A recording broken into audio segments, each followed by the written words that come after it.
Martín Chambí fue conocido internacionalmente por sus fotos de Machu Picchu, sin duda las primeras impresiones artísticas de la ciudad perdida de los incas.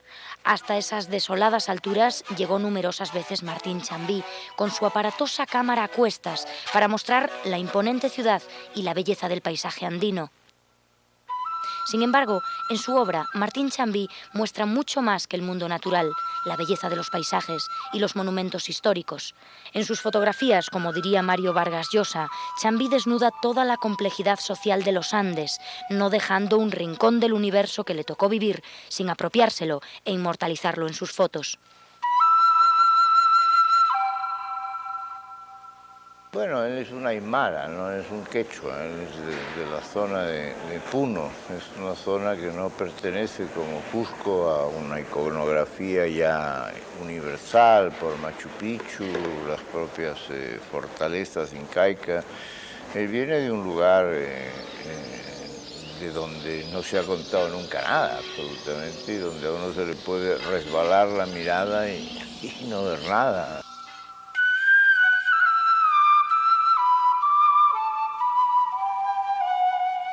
A finales del siglo XIX, en el pueblo de Coaza, en Perú, nació Martín Chambí, como tantos otros niños indígenas, con un futuro predecible de pobreza e ignorancia.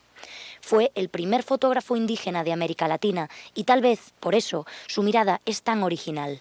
Chambí fue capaz de retratar su lugar geográfico e histórico en todos sus aspectos. En él se combinan los contrastes de la vida del Perú andino, un mundo de mestizaje tanto racial como cultural. Es un indígena que nos muestra su mundo a través de un invento europeo, una cámara fotográfica. Yo prácticamente nací en el laboratorio, soy el primer nieto de Martín Chambí, es decir, su primogénito en nietos, y él tenía mucha consideración conmigo, eso yo lo recuerdo con mucho cariño, porque bueno, era su primer engreído, ¿no? Y me llevaba al laboratorio, al estudio, y yo comprobé desde niño que él tenía mucha rigurosidad en su trabajo, sobre todo disciplina, ¿no? Cuando él estaba, sobre todo en el taller, en el atelier que tenía en un tercer piso, donde hacía los retratos de estudio, yo tenía que estar pero casi sin respirar porque él quería un silencio, él quería una concentración para hacer sus fotos.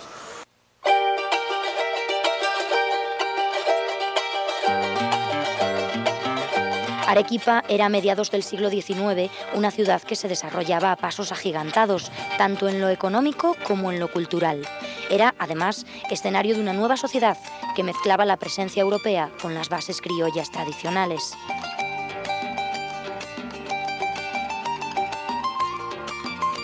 Se vislumbró, alguna vez contó que le pareció como un acto de magia, ¿no? Que un personaje ahí de la empresa minera, que era una empresa inglesa, entraba con una caja muy grande, o sea, hacía un registro de una foto, entraba a un sitio y después sacaba una fotografía. Entonces, eso le cautivó y le pidió a su padre que un poco mayor ya lo lleve a Arequipa, donde inicia su aprendizaje fotográfico en el estudio de Max de Vargas, que era un fotógrafo que ya había estado en Europa, había estado en el Cusco. Entonces él empieza su afición por la fotografía ahí. Como aprendiz de Max de Vargas, Chambí no solo aprende el funcionamiento de un estudio fotográfico, sino que también se entrena en la estética cultivada por su maestro, quien había estudiado en Europa y poseía una tendencia pictórica expresada en el uso de la luz y en los claroscuros, así como en técnicas de retoque. Esto era una escuela de fotografía, ¿no? Escuela europea, los claroscuros y de acuerdo también al personaje, y quería que los ojos brillen más, entonces se les ponía un puntito en el retoque y la foto daba una impresión. quería que oscurezcan el fondo, él lo hacía.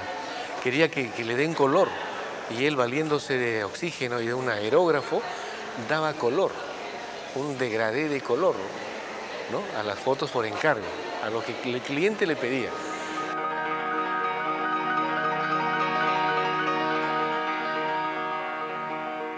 Martín Chambí desarrolla así un estilo fotográfico como retratista. También aprende de Max de Vargas a fotografiar paisajes y eventos sociales y posteriormente incursiona como corresponsal de prensa. En Arequipa, además, establece relaciones personales con artistas, pintores, músicos y poetas, de los que se nutre para enriquecer su mirada. Aprendido el oficio, casado con una arequipeña, Martín Chambí decide iniciar su carrera artística y así abandona el trabajo de ayudante de estudio y se traslada a Cuzco.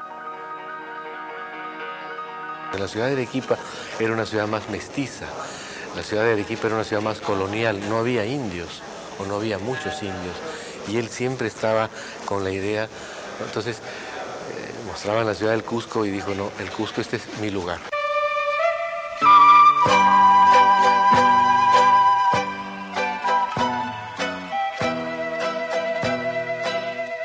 En 1920, ya casado con una dama arequipeña, ya nacida mi madre en 1914, y mi tío, su hijo mayor, ya con esa familia va al Cusco, ¿no?, y empieza su vida profesional. Y felizmente, bueno, gracias quizá a un golpe de suerte, pero más bien diría yo a su trabajo personal, a esa disciplina que él tenía y respeto por su trabajo y la pasión que tenía por la fotografía, él logra ubicarse en esta ciudad donde habían 4, 5, 6 estudios fotográficos, ¿no?, ya de gente mucho mayor que él, con más experiencia, pero él llega a la ciudad y empieza pues a trabajar, a hacer su propio trabajo y llega a concitar el interés de la gente. En 1924, Chambí abre su propio estudio fotográfico, publicitando sus servicios como retratista y también ofreciendo trabajos de revelado de películas, placas para aficionados y venta de postales turísticas. Su excelente técnica, así como su sentido de la composición y su intuición con el manejo de la luz, le aseguran el éxito entre las clases acomodadas de la sociedad.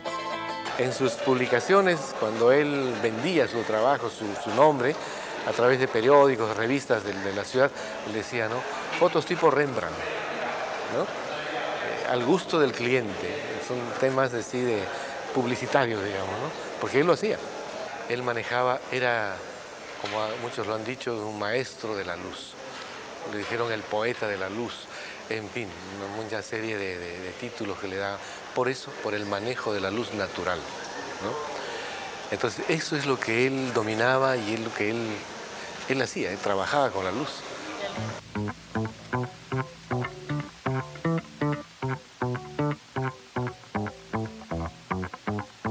Si bien Chambí, al igual que los fotógrafos peruanos de la época, no sostenía una postura teórica en su trabajo cotidiano, sí se acercaba a la pintura, al combinar en su estilo visual el manejo de la composición, la iluminación, el uso del pincel y el aerógrafo en los retoques posteriores. Era un fotógrafo que en el laboratorio convertía las placas de gelatina en verdaderas obras de arte. Todas estas cualidades las podemos apreciar en fotografías como esta, donde de una luz lateral, sutil pero definida, baña la figura perfilándola contra un fondo de sombras grises. La foto, para mí, digamos, donde se le ve al Martín Chambí fotógrafo, la de la boda Gadea, que es esta boda de este personaje, de un prefecto del Cusco, un personaje, una autoridad que le hace venir a su casa para hacer la foto.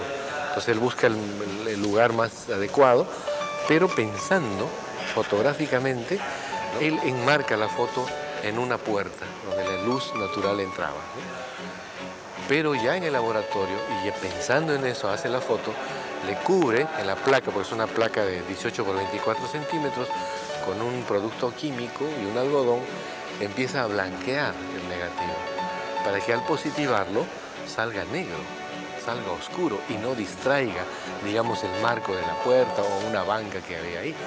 Entonces crea esa atmósfera con esa fotografía que es preciosa. Para mí esa es la máxima expresión de él como pensante de la fotografía y como utilizando un recurso, ¿no?, para darle este resultado a su obra fotográfica.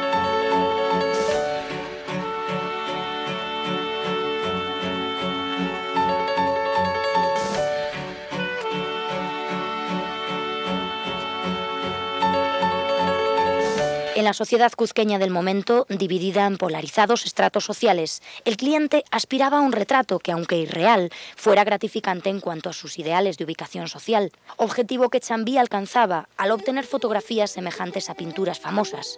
Así, la sociedad que desfilaba por el taller de Chambí salía convertida en el ideal que intentaba representar. Es por eso que cuando Chambí introduce al indígena en el estudio, sus retratos adquieren una fuerza inusitada. Aquí, su habilidad como retratista alcanza otros horizontes, ya que las imágenes que conseguía para satisfacer las ensoñaciones de la alta sociedad se transforman radicalmente al plasmar personajes reales, al indígena en su condición esencial.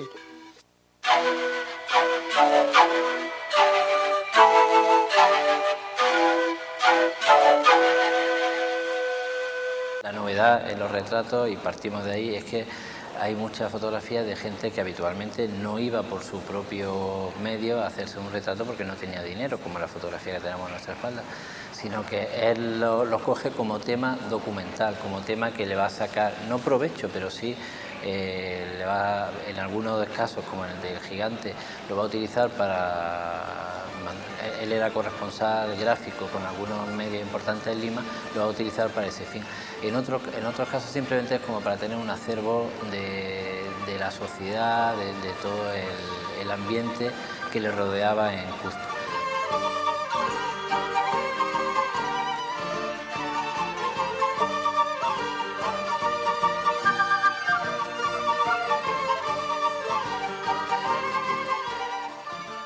Pero cuando llegaba a un indígena o a un niño mendigo al estudio, que le iba a cobrar. Él era su trabajo personal, registrar y que quede para la posteridad esa obra que él hacía, ¿no?, de rescatar a sus pares, ¿no?, y poniéndolos en el estudio, así como ponía a los grandes intelectuales o a los señores de la época del Cusco, ¿no? Igual, a ellos les cobraba, a los otros no. El contraste que implicó colocar al gigante, que era como un icono del indígena harapiento y marginal, en un escenario donde se hacían fotos artísticas para la alta sociedad, sugiere que Chambí reclamaba así la dignidad del indio. Es como si su estudio se convirtiera en un territorio neutral donde todos los representantes de la sociedad cuzqueña tenían un lugar. Gracias a estas imágenes, Martín Chambí está considerado como el primer fotógrafo indígena de América Latina. Su mirada es tan original que es capaz de retratar geográfica e históricamente su lugar de nacimiento en todos sus aspectos.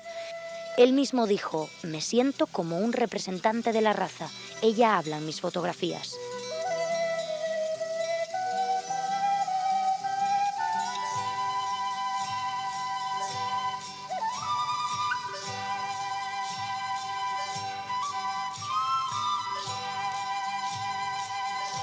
Bohemio, claro, como todos los artistas, incorporado a un grupo de los indigenistas de los años 20 al 30.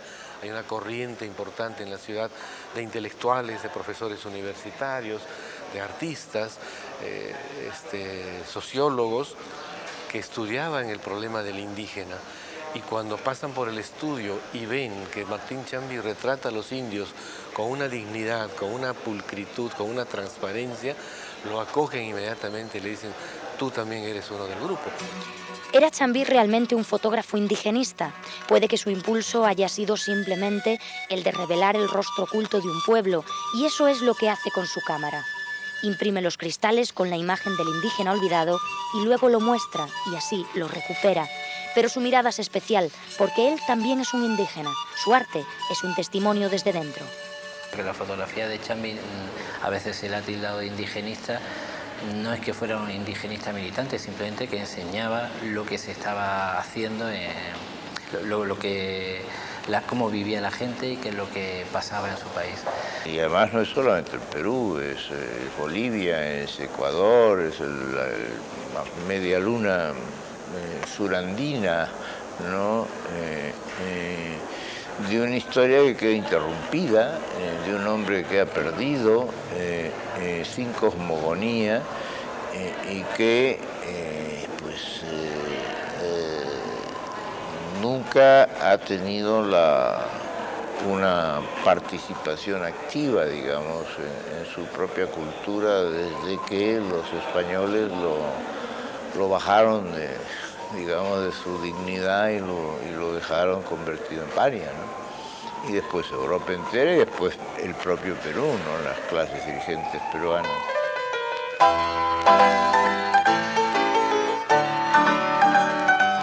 Pero Chambí mismo está hecho de contrastes. Él también pertenece al Perú colonial, al Perú mestizo, a los artistas e intelectuales, a la sociedad criolla de Cuzco. Chambí participa de todo Perú. Su mirada es realmente abarcativa de todo su entorno, de toda su patria.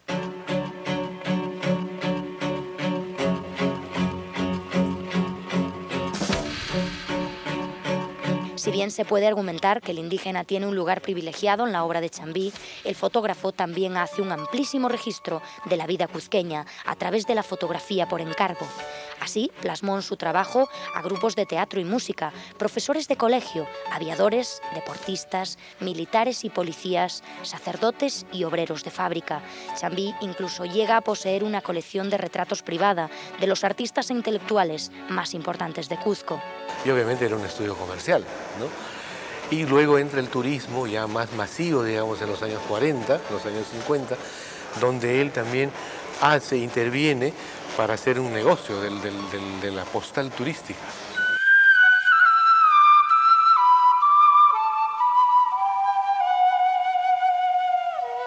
En todas estas fotos sociales, la composición escenográfica de Chambí es deslumbrante. Su técnica, aun con luz natural, sigue siendo impecable.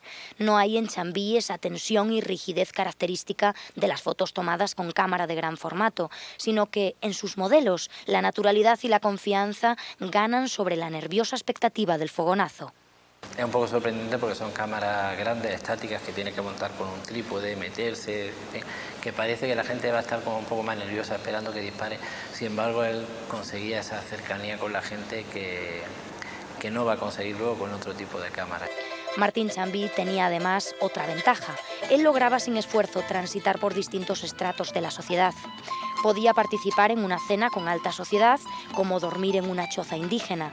Su carisma y sencillez le permitían conquistar al fotografiado y capturar la intensidad de su mirada. Pero eso también era por su personalidad, era una persona muy afable que entablaba conversación con todo el mundo, incluso que hablaba quechua, y porque era su lengua nativa, su lengua materna.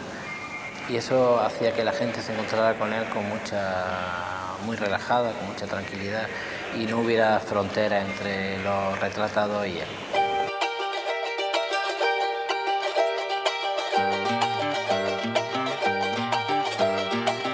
Cuando él salía a las calles, cuando él salía a las fiestas, a registrar las costumbres de cada lugar en el Cusco y alrededores, él era muy amical, es decir, tenía amigos por doquier, ¿no? Él hacía amigos muy fácilmente. Yo me acuerdo que en las noches, cada noche casi de la semana, él llevaba un invitado, porque él cuando estaba en el Cusco, por supuesto, ¿no? Estaba en la puerta del estudio, del taller, saludando a todo el mundo lo saludaba y él mostraba sus fotos en vitrinas en la calle. Tenía una galería abierta también y gratuita para el público que entraba a ver las fotos. Los propios autorretratos que él se hace contemplando el paisaje y que tiene como fondo el paisaje, que son, yo diría que son uno de los ejemplos en la historia del arte, como el autor, es decir, el artista se identifica con el paisaje, con lo que está retratando, ¿no? Y lo pone en primer plano, es decir, pone en primer plano su propia persona y está identificando con lo que tiene detrás, con ese paisaje maravilloso que es el Machu Picchu, ¿no?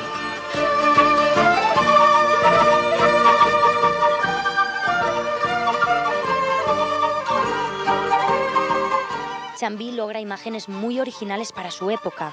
En sus encuadres enfatiza las composiciones con la piedra, mostrándonos a nosotros, los espectadores ajenos al universo inca, la mejor perspectiva para apreciar estos monumentos.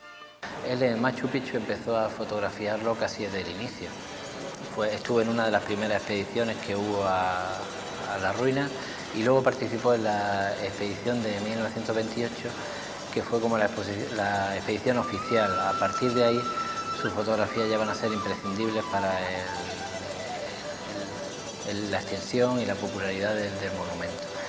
Sus fotografías son doblemente impactantes. Por un lado, captura ese prodigio estético que deslumbra por la majestad y la armonía de sus formas, por la impecable organización de sus palacios y habitaciones, por sus patios y pasadizos. Pero por otro, la sensibilidad fotográfica de Chambí refleja el arte de sus antepasados, la intención estética detrás de la precisa disposición de esas piedras.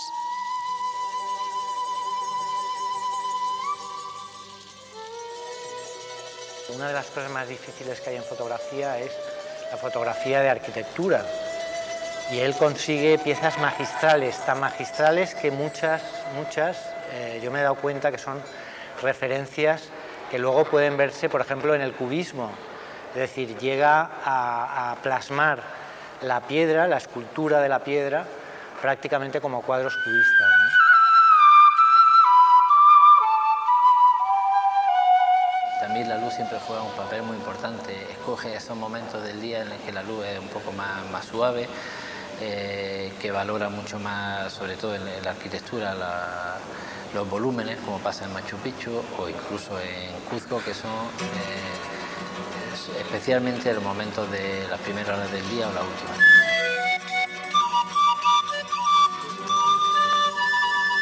Chambí realizaba numerosos viajes por las regiones andinas cargando su pesada cámara. Afirmaba poseer un archivo de más de 200 fotos de monumentos incaicos. He escudriñado con la lente de mi cámara fotográfica, decía, todos los rincones de la región en que floreció el imperio.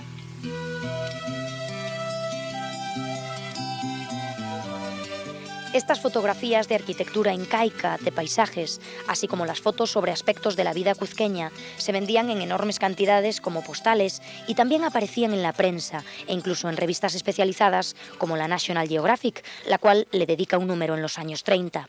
Estas fotografías también comienzan a ser expuestas y galardonadas en exhibiciones internacionales. Alguna vez alguien dijo que Martín Chambí fue descubierto el año 77 y que el 79 en el MoMA, en la exposición, se hace conocido. Claro, obviamente el MoMA es un salto internacional muy importante en la vida de cualquier fotógrafo, de cualquier artista, ¿no? Ya quisiera llegar uno al MoMA, ¿no? Que es la catedral del arte moderno, digamos. Pero Martín Chambí desde sus inicios, su primera exposición el año 22 en su galería, ya él sabía que lo que estaba haciendo, ¿no? Martín Chambí era consciente de lo que valía su trabajo. Desde el inicio mantuvo una pequeña galería en el primer piso de su estudio, abierta a todo público y gratuita. Allí él exponía sus fotos y pronto la galería se convertiría en un centro artístico representativo de la ciudad. La galería evidencia las aspiraciones artísticas que Chambí tenía desde el principio, su confianza en sí mismo y el valor que tenía su obra. Hacia finales de su vida, Chambí cayó en el olvido y su obra pasó a formar parte de la memoria de los viejos cuzqueños. Sin embargo, después de su muerte en 1973, dos de sus hijos, con la ayuda de la Fundación Earthwatch, rescatan algunas fotos del inmenso archivo de placas desordenadas y así Chambí comienza a ser conocido y reconocido universalmente. Otra gran virtud de mi abuelo, aparte de ser un apasionado de la fotografía, ¿no? Un maestro de la luz, en fin, supo guardar su trabajo, supo dejarlo a su hija Julia, cuando en su lecho de muerte le dice: Julia, yo no te dejo riquezas, yo no te dejo dinero, no te dejo propiedades, te dejo mi archivo, mis fotos, te dejo una mina que tú sabrás explotar. Esas fueron sus palabras premonitorias quizá, no sé, ¿no? Porque él sabía, él valoraba lo que tenía.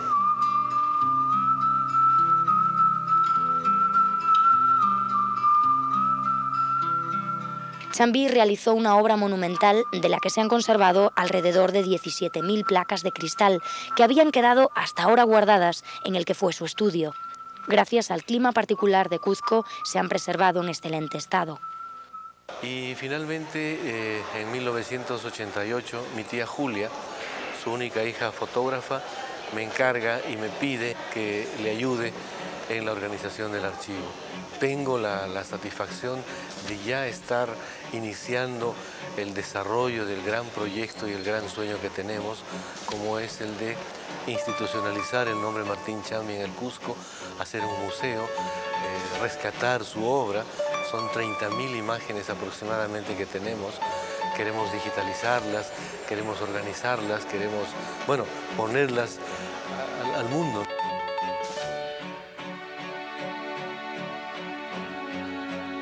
La vasta obra de Martín Chambí refleja un largo y complejo recorrido por los distintos géneros de la fotografía. Su obra, en muchos casos, es difícil de definir, ubicada entre lo documental y lo pictórico. A menudo el mero registro, que en otros casos pretendía solo informar, en Chambí va acompañado de una elegante puesta en escena, con sus disposiciones estratégicas de los sujetos fotografiados, en el protagonismo de la luz y la expresividad de sus composiciones. La fotografía, hasta ese entonces y en Perú, era solo un oficio y una técnica, y había ahí, en el Cuzco mestizo, en las regiones indígenas, en la convivencia de lo incaico con lo colonial y en las costumbres de la gente, una historia que quizás jamás fue contada, un universo que jamás había sido retratado y que Chambí no solo fotografía, sino también transforma, imprimiéndole su sello personal, y es así como su obra es verdaderamente un arte. Como bien expresó Vargas Llosa, el mundo de Martín Chambí, aunque triste y duro y a veces también cómico, es siempre bello. Un mundo donde aquello que había sido olvidado, aun las formas extremas de desamparo y discriminación, ha sido humanizado y dignificado por la limpieza de la visión y la elegancia del tratamiento.